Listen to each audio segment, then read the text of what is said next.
বাহিরে যাওয়ার প্ল্যান থাকলে সেদিন যেন সব কাজ একটু তাড়াতাড়ি হয়। আর আজকে আপনাদের ভাইয়া বলেছিল বাসা থেকে 2:30টার সময় বের হতে হবে, তাই সব কাজ তাড়াহুড়ো করে শেষ করেছি। এরপর দুপুরের খাবারটা সেরে আমরা 2:30টার দিকেই রওনা হলাম। আর এই যে এখন আবার আপনাদের ভাইয়া একটু গাড়িতে তেল নিয়ে নিচ্ছি, যেহেতু আমরা দূরের পথে যাব। তেলটা মনে হয় একটু কম ছিল। আর এখানে আমি আবার এই ফাঁকে একটু ভিডিও করে নিয়েছি হাইওয়ে রোড ধরে। এরপর আমরা চলে যাব গড়িয়ারপাড়া, আর সেখান থেকে চলে যাব দুর্গাসাগর। দুর্গাসাগরের রোড ধরেই কিন্তু আমরা বানুড়িপাড়া, এরপর স্বরূপকাঠি যাব। আর আজকে আমরা যেখানে যাচ্ছি সেটা হচ্ছে খুব সুন্দর একটা নার্সারি, যে নার্সারিতে গেলে আপনার চোখ মন প্রাণ সব কিছুই যেন জুড়িয়ে যাবে। আসলে মাঝে মাঝে সবুজের মাঝখানে আসলে কিন্তু খুবই ভালো লাগে। আমরা যে জায়গাটাতে গিয়েছিলাম সেখানে কিন্তু অনেক বড় বড় নার্সারি রয়েছে, যেগুলো সব ঘুরে দেখা সম্ভব নয়। আমি কয়েকটা নার্সারিতে একটু ঘুরে দেখিয়েছি আর আপনাদের সাথে সেটাই শেয়ার করছি। সম্পূর্ণ ভিডিও দেখার জন্য অবশ্যই পাশে থাকবেন। আর এই যে ছিল দুর্গাসাগর এরিয়া, এই দুর্গাসাগরেও কিন্তু আমরা ঘুরতে আসব, তবে পরবর্তী সময়ে।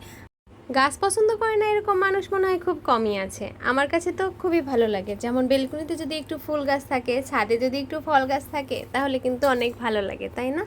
আর এই ভালো লাগা থেকেই কিন্তু নার্সারিতে আসা হয়। এই ছোট্ট ব্রিজটা দেখুন, আমার তো খুব ভয় লাগছিল, কিন্তু ব্রিজটা কিন্তু লোয়ার ব্রিজ ছিল। আর অনেক দিন পর এরকম লোয়ার ব্রিজের উপরে উঠলাম। যাই হোক, ব্রিজ থেকে তো চলে গেলাম। আসলে ব্রিজের উপর থেকে নদী দেখতে কিন্তু খুব ভালো লাগে। আর আজকে আকাশটার কালারটা কিন্তু খুবই চমৎকার ছিল। দেখুন চারিপাশটা একদম গাছপালায় ঘেরা, আর রাস্তা থেকে যাওয়ার সময় চারিপাশের গাছপালা দেখতে কিন্তু খুব ভালো লাগে, মনে হচ্ছে যেন সব কিছু পিছন দিকে চলে যায়। আমার কিন্তু ছোটবেলায় এমনটাই মনে হতো। আমরা নার্সারিগুলোর অনেকটাই কাছাকাছি চলে এসেছি, আর বেশিক্ষণ সময় লাগবে না। আর এখানে কিন্তু অনেকগুলো নার্সারি রয়েছে, আসলে সবগুলোতে তো আর যাওয়া সম্ভব নয়। আর আমরা এখন একটু আপনাদেরকে অল্প করে ঘুরিয়ে দেখাচ্ছি। নার্সারিতে কিন্তু প্রচুর ফুল ফল যে কোনো ধরনের গাছ আপনি পেয়ে যাবেন। আর এই যে দেখুন, ফুলটা কিন্তু দেখতে খুবই চমৎকার ছিল। আর এই ফুল গাছটা দেখে তো আমি দাঁড়িয়েছিলাম। প্রথমেই কিন্তু গেটে এই ফুল গাছটা ছিল। আপনারা যদি কেউ এই ফুলের নাম জেনে থাকেন অবশ্যই কমেন্ট করবেন। ফুলের কালারটাও কিন্তু অনেক ভালো লেগেছিল আমার কাছে। আর আমরা আজকে এই নার্সারির ভিতরেই যাব। আপনাদের ভাইয়া আর নূর তো অনেকটাই এগিয়ে গিয়েছে, আমি তো একটু পিছন দিকে ছিলাম। আর এখানে দাঁড়িয়ে দাঁড়িয়ে তো আবার আমি গাছগুলো দেখছিলাম। এখানে যে এত সুন্দর সুন্দর গাছ ছিল, আমি কিন্তু সব গাছের নামও জানি না।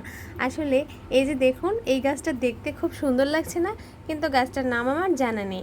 আপনারা যদি জেনে থাকেন অবশ্যই কমেন্ট করবেন। এখানে কিন্তু অনেক মানুষ রয়েছে যাদের পরিশ্রমেই কিন্তু এই নার্সারিগুলো এতটা সুন্দর। আসলে এত বড় নার্সারি সাজিয়ে রাখার জন্য কিন্তু অনেক লোকের প্রয়োজন। আমি আশেপাশে দেখছিলাম কয়েকজন কিন্তু গাছ নিয়ে ট্রাকে উঠাচ্ছে, কেউ আবার গাছগুলোতে পানি দিচ্ছে, আবার অনেকে দেখছি নিড়ানি দিয়ে ঘাস পরিষ্কার করছে, মাটি কাটছে, বিভিন্ন কাজ করছে। আপনাদের ভাই আমাকে বলছিল এই নার্সারিগুলো থেকেই নাকি বিভিন্ন জায়গায় গাছ সাপ্লাই দেওয়া হয়। আর দেখুন এই যে আম গাছগুলোতে এত সুন্দর আম হয়ে আছে, আমি তো দেখে চোখ যেন ফিরাতে পারছি না।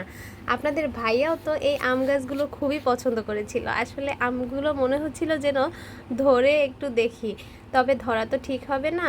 যাই হোক, আমরা একটু কাছাকাছি গিয়েছিলাম।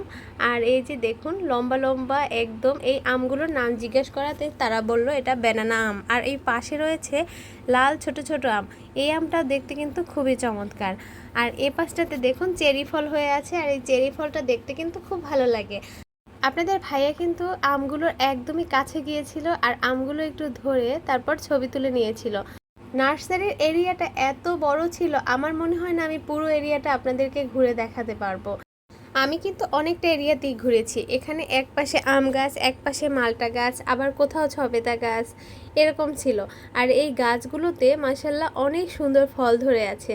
এখানে কিন্তু সব ধরনের গাছ রয়েছে। আর এই যে এই সবেদা গাছগুলোতে মাশাল্লাহ এত সবেদা হয়ে আছে, আমার তো দেখতে খুবই ভালো লাগছিল। আর আমি আবার দেখছিলাম এখানে সবেদা গাছে পাখি এসে সবেদা খাচ্ছে।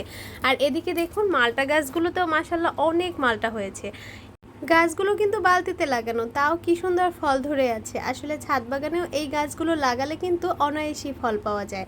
আর এই যে এরকম আম আপনারা কে কে খেয়েছেন অবশ্যই কমেন্ট করবেন। দেখুন বড় সাইজের আম হয়তো বা দেখেছি, কিন্তু এই কালারের আম আমার কখনোই দেখা হয়নি, এই প্রথম দেখলাম। আপনারা হয়তো বা চিনে থাকতে পারেন। আর এ পাশের গাছে কিন্তু দেখুন সাদা জাম হয়ে আছে, জামগুলো দেখতে সাদা, আর এগুলো কিন্তু পাকা অবস্থায় সাদা থাকে, তবে খেতে কিন্তু একদমই কালো জামের মতো। আজকের ওয়েদারটা কিন্তু খুবই সুন্দর ছিল আর আকাশের কালারটা অনেক ভালো লাগছিল আমার কাছে। আর এই পাশটাতে আসার পর তো আমি আরও অবাক হয়ে গেছি। দেখুন গাছ ভরা এই লাল আমে। এই আমগুলোর নাম কি আমি জানি না, আর ভাইয়াদের কাছে জিজ্ঞাসা করা হয়নি। আর এই যে দেখুন সাদা জাম, এই সাদা জামগুলো কিন্তু এইরকম সাদাই থাকে, তবে পাকলে কিন্তু একদমই কালো জামের মতো মিষ্টি লাগে। আর সাদা কালারটা কিন্তু চেঞ্জ হয় না। আর এই সাদা জামটা খেতে নাকি অসম্ভব মজার হয়, ভাইয়েরা আমাকে বলেছিল, তবে আমি জানি না। আমার মনে হয় এরকম বড় নার্সারিতে সব রকম ফল ফুল গাছে রয়েছে। আর এই মালটাগুলো আমার কাছে যেন একটু বেশিই ভালো লেগেছিল, একদমই গাছ ভরা মালটাতে। আমি গাছ পছন্দ করি, সাথে কিন্তু আমার মেয়েও গাছ খুব পছন্দ করে। আর নার্সারিতে আসার পর মা মেয়ে দুজনারই কিন্তু অনেকটাই ভালো লেগেছিল। আর আজকের ভিডিওটা এই পর্যন্তই। সবাই ভালো থাকবেন। আল্লাহ হাফেজ।